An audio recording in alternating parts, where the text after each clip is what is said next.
All right.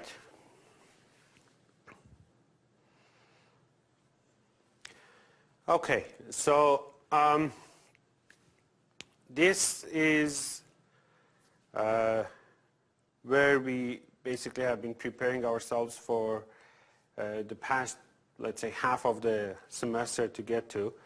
We want to make amplifiers, and we are going to use transistors to make amplifiers. And in this lecture, what we will see is that, what is it about these nonlinear devices that let us amplify a signal, and then over the next few lectures, we'll see how we actually make amplifiers and what are the different ways you can connect a source and a load to a transistor stage to do the job that you desire, right? So by this point, we know how to at least analyze circuits that have a transistor in them. At least a large signal analysis is hopefully not that much of a problem. And from this point onward, we are going to focus on, well, the small signal behavior. What does that transistor stage do to a variation in some of the circuit parameters? So I have an introductory slide here regarding why we need an amplifier. So in general, an amplifier is a circuit that receives a signal from a source and delivers that signal to a load. In most cases, amplifiers are linear. What that means is that the signal that is delivered to the load is more or less the same as the signal that was received at the input. But what the amplifier does in transition is it adds to the power of the signal. So you have a very weak signal that you may receive from the antenna on a, let's say, cell phone, and the load on the other end is a speaker that requires a good amount of power in order to produce the sound at the levels that are, let's say, audible, or you may even want to fill a room with the audio. So you're going from nanowatts of energy to maybe watts of energy, right? So power, sorry. The 10 to the 9, a factor of 10 to the 9 or 9 orders of magnitude difference in the amount of power. So the amplifier is the circuit, or maybe you have a chain of amplifiers, but that chain as a whole is the circuit that sits between that weak signal and takes power from usually a DC source, converts that energy from DC to AC, finds a way through these nonlinear mechanisms that are happening inside the device to transfer energy from DC to AC and deliver the load with the, let's say, whatever performance that you're interested in. The problems that, so as a whole, you can usually show, this is a symbol for an amplifier. So it's a triangle, and the direction of that tip shows where the signal goes to. So usually you have a signal that is coming from a source. The source may have a source resistance. It's a small signal source. And the load is usually modeled as a single resistor. So you have a VO and a VI. VI is obviously proportional to the VS, V source. And VO is whatever your amplifier produces and puts at the output. Now, if we ignore the, let's say, speed issues, which are actually very important, but right now we're going to focus on the basics. So if there are no capacitors or inductors here and there, and if everything happens instantaneously, this triangle is in fact a circuit like this. So what is inside it can be modeled by a circuit like this. I'm talking about the voltage amplifier here, but we'll see that the input signal can be a current, or the output signal can be a current. But voltage amplifiers are, I would say, at least easier to start with, and then all of the discussions that we have are more or less the same for all of them. So an amplifier, whatever that is inside that triangle, can be modeled with this. So you obviously have a gain, so let's just call this, I don't know, AV, the voltage gain, times V in. Right, so V in is the voltage that appears across this resistor. R in is called the input resistance of the amplifier. R out is the output resistance of the amplifier, and AV is the voltage gain. Now, what is R in reality? So an amplifier is a one-way kind of a circuit, right? So the signal comes in and then it throws it at the output. If you detach the signal from the amplifier, you do not expect anything to be generated from inside that circuit, inside that box. So when you look at the Thevenin equivalent circuit of an amplifier, and now we're talking only about the small signal behavior here. It's just everything is linear. We're assuming that, whatever magic that the nonlinear systems are doing and creating a bias point and all that, it's all happened and it's masked from us. We're only looking at the small signal behavior. So the small signal that comes from the antenna doesn't know anything about the biasing. It just sees a gain, an input resistance, and output resistance. Question is, what is input resistance? Well, the amplifier is not producing a signal because it's essentially passive at your input side. There is nothing going back. There is no source inside the amplifier. So when you look at the Thevenin equivalent of that circuit, which is now a linear circuit, remember, it's small signal. And we talk about small signal later in this lecture.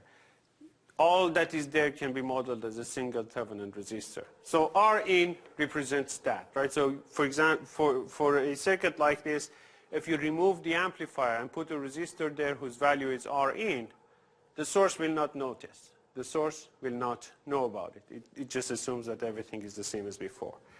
So R in represents what we see when we look into the amplifier. R out, on the other hand, is what you see when you look back into the amplifier. In this case, when the source is connected, well, you have a voltage source because your amplifier is producing something proportional to the source. So that's the variable voltage source here, right? And then, again, if you look at the Thevenin equivalent circuit, you also should have an equivalent resistance. If you're lucky, you get a small one, but you have something. In most cases, you have something that you can measure or estimate. So R out is somewhat of a non-ideal issue, right? So we don't really want to have a voltage, a resistor in series with our voltage source, but it happens. Regardless of how you make the circuit, you always have some R out at the output. R in, now you can actually start to maybe draw some conclusions that, if you attach a voltage source like this, which has its own output resistance, and a load like this here of some finite value,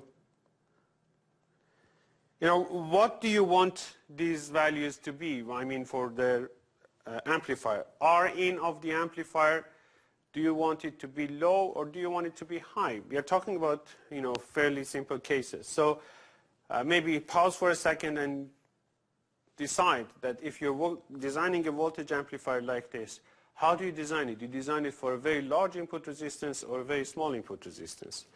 And then once you thought about that, focus on the output resistance. If you're driving a resistive load as shown here and you have a voltage amplifier, would you like to have a small output resistance or a large output resistance?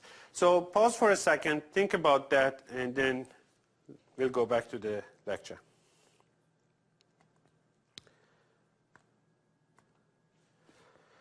Okay, so if you have a voltage amplifier and a voltage source, you obviously want an infinite input resistance. Why?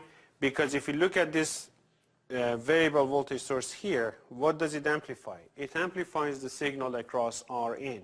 So in order to have a larger overall gain, what you want is to maximize that V in across R in. How do you maximize it? Well, if you have an open circuit there, then all of Vs drops across R in. Anything other than open circuit will create a voltage divider. So for an ideal voltage source, voltage amplifier, you want to have an infinite input resistance. Same thing with output resistance, or same type of a discussion. Your variable voltage source, the highlighted section here, is putting a voltage across RL. you want all of that to appear across RL. So again, you have a resistive voltage divider between RL and Rout.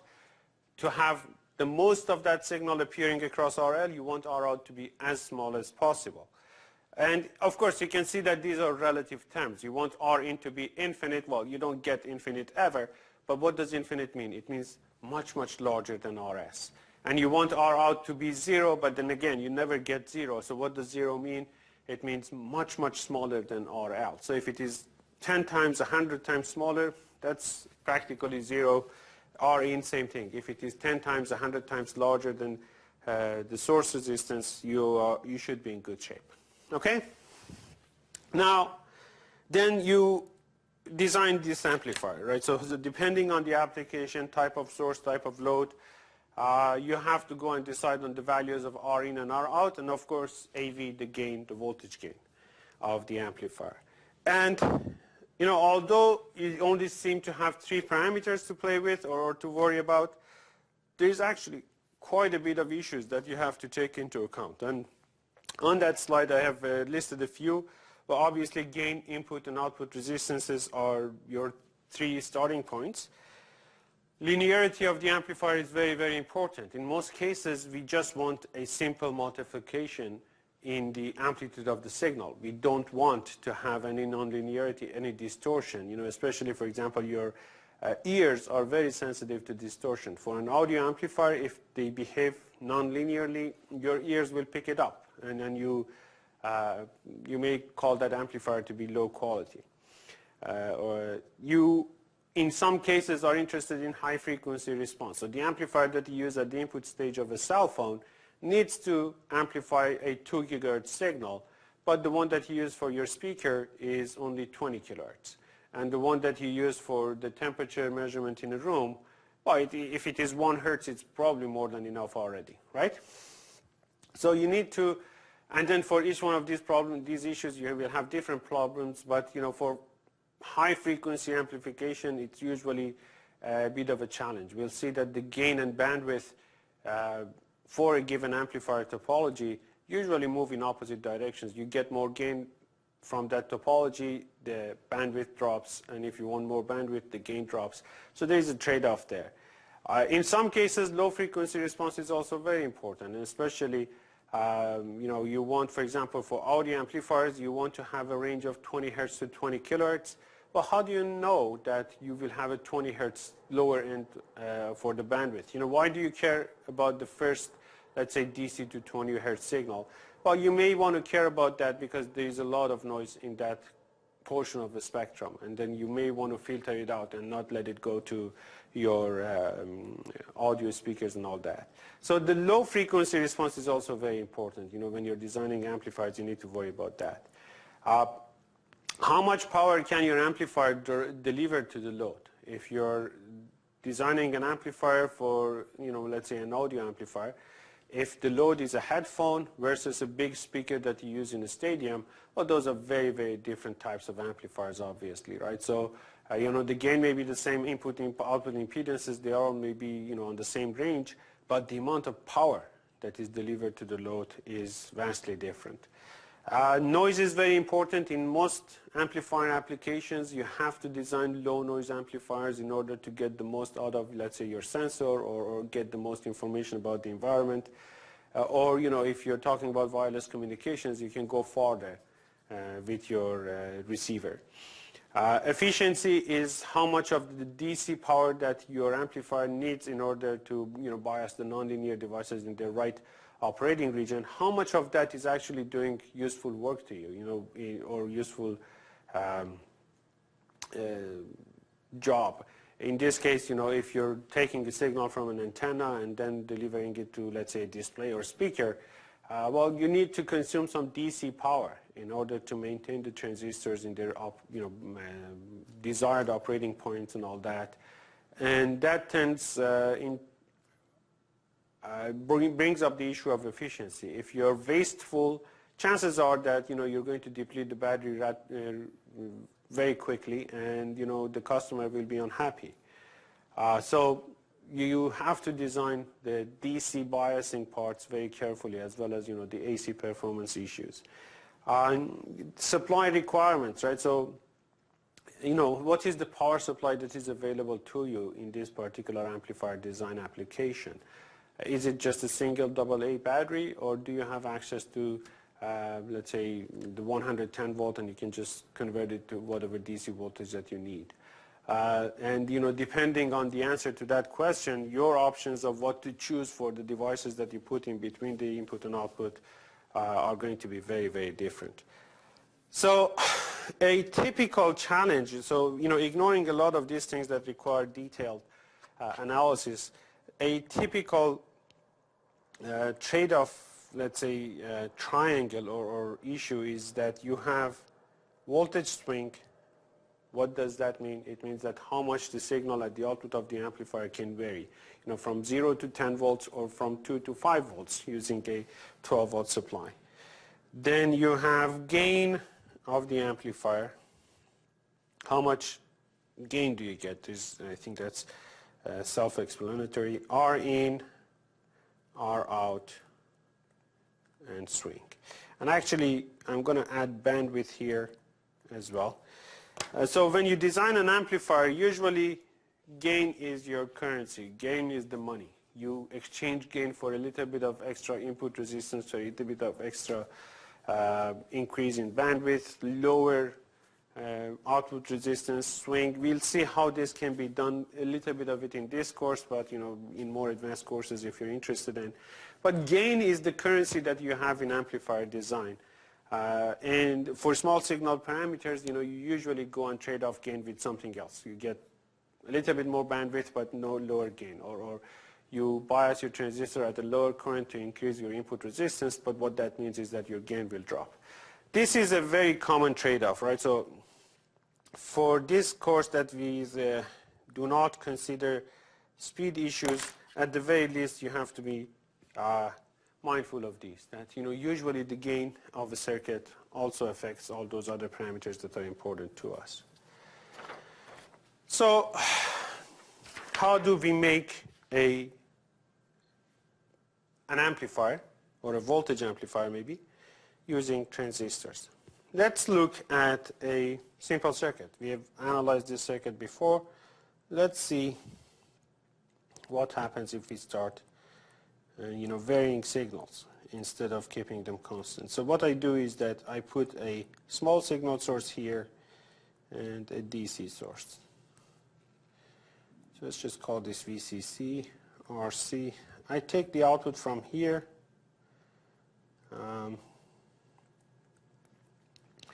This is, let's say, VBE, and this is VBE. So remember that lowercase means lowercase variable, V or I, and lowercase subscript means it's a small signal quantity.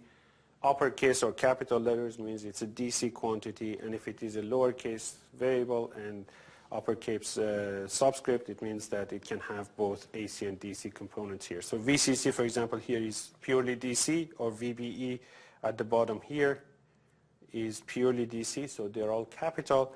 But this little VBE here is an AC component.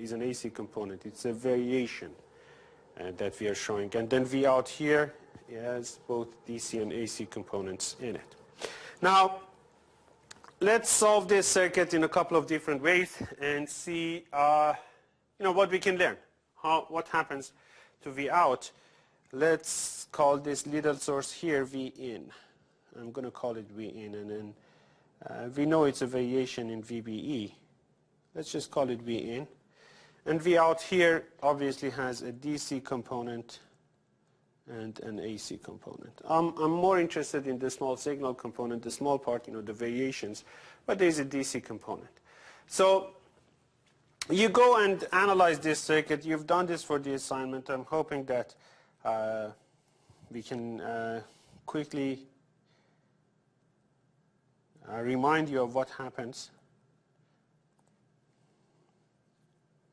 when VBE changes. So what we saw is that initially when VBE is very close to 0, the output voltage is VCC. Why? Because you do not have enough voltage to turn on the transistor or the base emitter diode. There is no current at the collector terminal. This IC is 0. If IC is 0, voltage at the output stays at VCC, right? And this keeps going until you hit the turn-on voltage of the transistor or the diode. So this is typically between 0.5, 0.6, 0.7 volts. I'm just going to call it VBE on, right? Around that kind of a voltage, the transistor slowly turns on. You start to conduct current through the into the collector terminal. V out, if you do the KVL, is VCC minus IC RC. So you start to conduct current. IC will become non-zero, larger than 0, and the voltage at the output therefore starts to drop, right? This is getting larger and larger as you increase IC. So this is what is going to happen as you go past the turn-on point of the transistor. And this keeps going until you hit saturation. So at some point your V out goes below or becomes equal to VCE saturation. You're turning on the base collector diode, and then at that point, you know, this diode is on.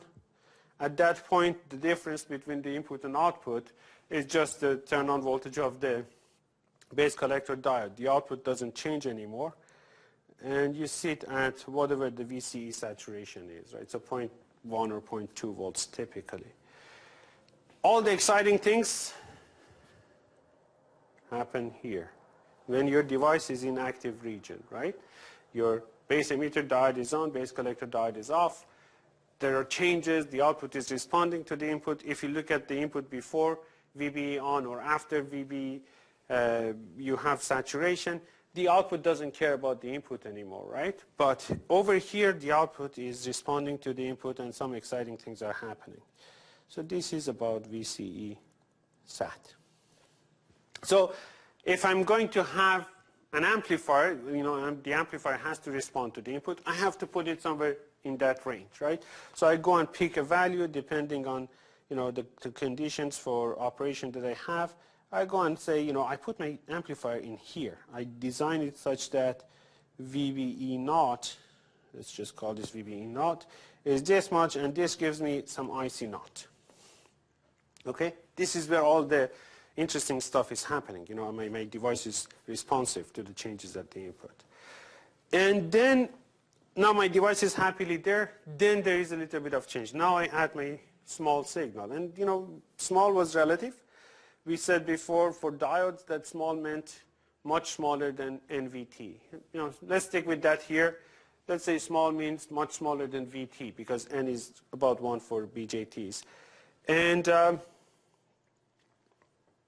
we have a signal at the input that is, let's say, 1 or 2 millivolts, something like that, very, very small. So what is happening here is that this voltage goes back and forth by a few millivolts. The hope is that this slope is large, because what is going to happen is that the small change here, I'm hoping, is going to translate into a big change at the output, right? This is where I want the amplification to happen. A small change at the input around VBE gives me a large voltage change at the output around that bias point. This IC naught is the value of the current, right? So obviously the value for the voltage is, so it's not the current that I have, it's the voltage at the output. Let me just move this. Actually, you know what, I can write it like this. So this is VCC minus RC IC naught, right? So that's the DC voltage that I have put the device at. So let's see what happens. Well, the first question is that, you know, what kind of a model am I going to use for this structure? And right away you have to see that we have a problem if you use the constant voltage model for this device. The constant voltage model that assumes the constant VBE drop for the device, well, first of all, it's not going to get us through that region, right? It just assumes a fixed VBE that is not responding to anything at the input anymore. And then let's assume that for whatever reason we manage to put the device in that region VBE naught and we got the right collector voltage at the output, if you add a small signal to the base, nothing is going to happen because it's a constant voltage model, right? The constant voltage model assumes that the diode that you have between the base and emitter has a constant voltage drop across it. So if you increase that by the small signal value, nothing should change. So a constant voltage model is not going to help me, right? So it was good for figuring out the DC parameters and establishing the bias conditions and all that. It's not so good. Well, it's basically useless if you want to look at what happens for small changes around that bias point. So let me use the physical model. That's my only alternative. The ideal diode model is even worse, or ideal transistor is even worse. So if I go and write V out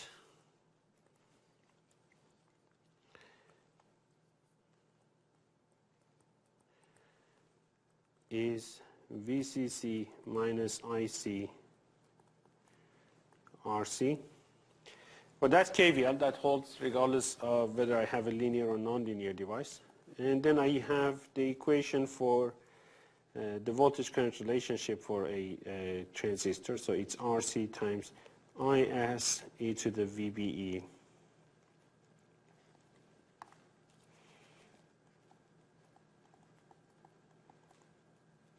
minus 1. Okay? So I'm using the physical model here. And let's see what happens. So VBE now is made of two sources, a DC source plus a small signal source. So let's just go and see what we get. So it's VCC minus it's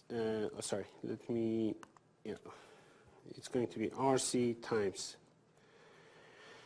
IS e to the VBE naught plus, let's just call that Vin, the small signal, divided by Vt minus 1. Okay? And let's just rewrite this equation. I know that once the device is on, once I have a good amount of current going through the device, the one that I have in that expression, IS e to the VB over VT minus 1, that one is going to be really, really small. So I'm going to ignore that to make my life a bit easier compared to the exponential term, times IS e to the, so the exponential term, I'm going to write it like this, VBE naught over VT times e to the V in over VT. Okay? And if I accept that approximation, I can immediately notice that this first term is IC, so I can write this as VCC minus RC. This is IC DC that you get for this much of voltage applied to the base, between the base and emitter. So IC RC times e to the VBE over VT. Okay? So this is a large signal analysis. I haven't made any assumptions regarding VBE yet. VBE can be small and large, but we said, Vin. It can be small or large. But we said we're going to focus on small signals anyway. But, right now from this equation, you can go and actually plot that curve that we have over there, at least for the first part until you hit the saturation for the cutoff region and then the active region. You can use this expression here and plot that and see that this is the input-output relationship. Now, we are interested in how this circuit behaves when VBE is small, when we are not really moving too much from that bias point. So let's make the assumption that Vin is much smaller than the threshold voltage. How much smaller, if it is a few millivolts, you should be fine. And if that's the case, then I can write that V out, the total voltage at the output, is approximately, now I'm going to use a Taylor series expansion here, equal to minus RC times IC the DC value for IC, that's still there. But for the exponential that I have over here, I'm going to write the Taylor series expansion. So it's going to be 1 plus V in over VT plus 1 over 2 times V in over VT squared plus all sorts of higher powers, right? So this is an infinite series. It's just 1 over 3 factorial times V in over VT cubed and so on and so forth. It just keeps going, right? And if V in over VT, so this is where this assumption comes handy. If V in over VT is very small, then all these higher order terms are small compared to the first two terms. Okay? So I can ignore them. And therefore I can write V out to be VCC minus ICRC times 1 plus V in over VT. And this is an approximation. Okay? Now, if you look at this part, VCC minus ICRC, if you expand that, that's the DC operating point. That's what we had on this curve, right? This is VCC minus ICRC. Come on. Right? That's your DC operating point. So if I'm interested in changes at the output, if I go and say, I'm going to break the output signal into two. One DC, which is VCC minus ICRC, and one AC, which comes from those changes around the bias point, then I can see it from this expression over here that the small part is, you know what, let me just write it. So I'll try to find what is the small signal component. So I can write V out, the total voltage is V out the DC, which is this part, right? Plus, minus ICRC times V in over VT. Okay? And if I say that my output voltage has a DC component and an AC component, or small signal component, then I can see that the small signal part, or the AC part, is equal to minus ICRC over VT. And this IC is your DC voltage, right? VT is the thermal voltage. IC is the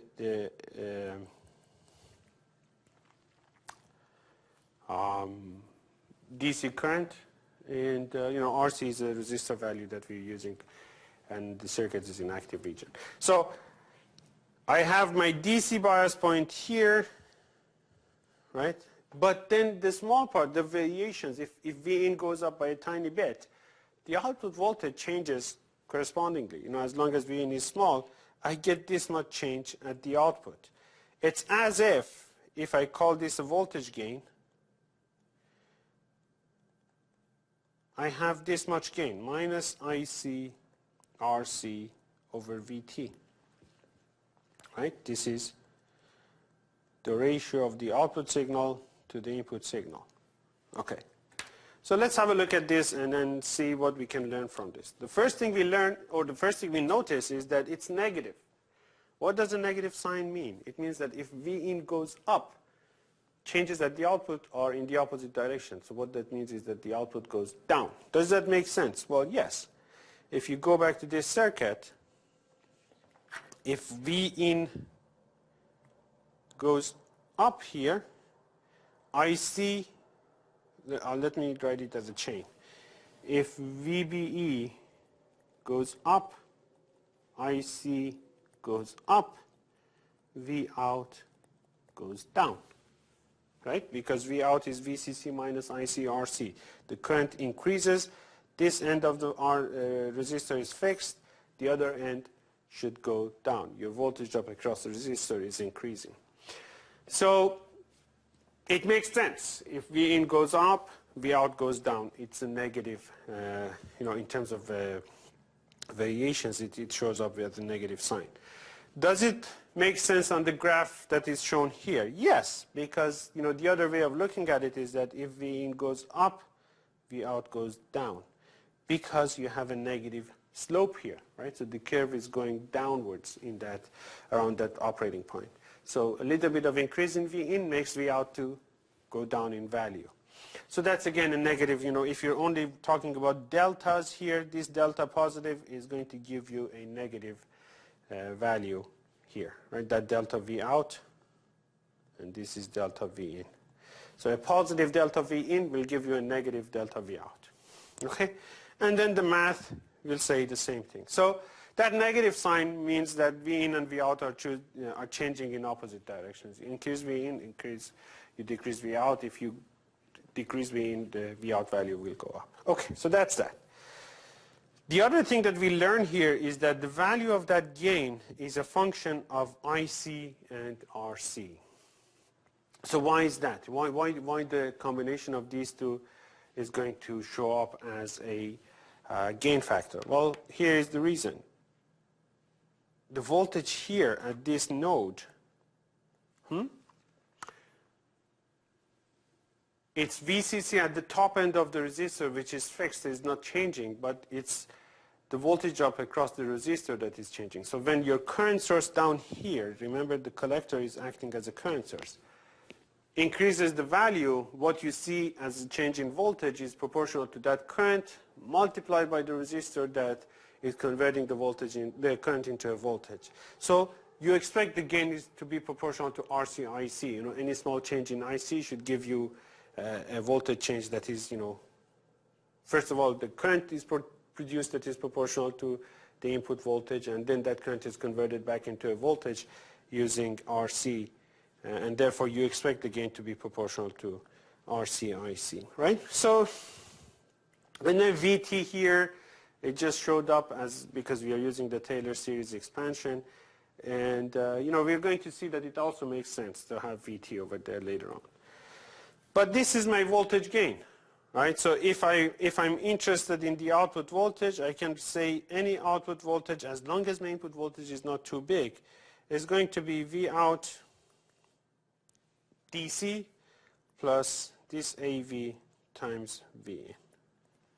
Okay, AV is what is given here, RC IC divided by VT with a negative sign. So I don't forget the negative sign there. And you know what, in most cases, I don't really want to mix the DC and AC analysis with each other. I do the DC analysis to figure out where I'm standing in terms of operating points and voltages and currents. But beyond that, I don't really care much about the DC. I'm mostly interested in the value of the gain, input resistance, output resistances, and all that. So I keep my focus on this part most of the time. And then again, I'm going to reiterate that we add the DC and AC components to each other. It's not superposition, right? It's an approximation. Remember the Taylor series thing over there. I'm ignoring some terms. So it's not equal. It's not superposition. I'm not considering them one at a time and applying them one at a time. I'm applying both at the same time. And one reason that it is not superposition is that if you apply the AC signal and no DC, your transistor will not be biased. A few millivolts of AC voltage is not enough to turn on the transistor. Everything is off. So you get zero response for that source. For DC, you still get your DC operating point, but when you add the two of them to each other, you get zero for AC and something for DC. That's superposition. We are not doing that, right? We are looking at the bias point and going slightly up and down around that bias point. Now, we called it a voltage gain. We didn't really check if this is a gain, right? If you actually have a number that is larger than 1. Well, here's the good news. So VT, the thermal voltage, is about 25 millivolts. If your ICRC is larger than 25 millivolts, you will have a gain of larger than 1. So if the voltage drop across that RC is more than 25 millivolts, you have a gain. And that's actually very easy, right? So, for example, if you have a 1 milliamp DC current and a 1 kilo ohm 1 kilo ohm resistor for RC, 1 milliamp times 1 kilo ohm is 1, divided by 25 millivolts, that's already a gain of 40. So you realize the gain of 40 using a 1 volt voltage drop across that resistor, right? So it can actually be an amplifier. Now, so we made an amplifier, right? But this is not what you want to do, especially for hand calculations. This is not what you want to do as you go and analyze different circuits, right?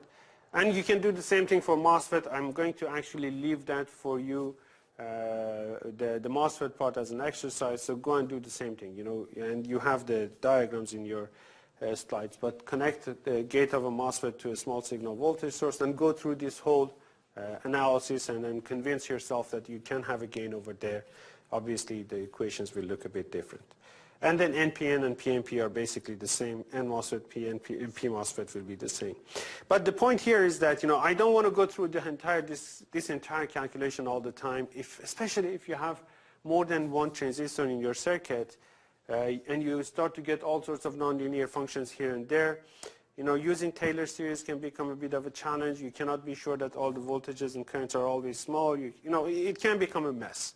So what I want to do at this point is to go and come up with a small signal equivalent model for the transistor that once I do my DC analysis and I figure out that the transistor is happily biased, I can go and use the small signal model, forget about all these nonlinearities. It's just small signal. I'm dealing with small signals. It's a linear circuit, and analyze my circuit for the AC component of the signals. So that's the task for me. I want to go and design or come up with a small signal model that I can use in any circuit and make my life easy.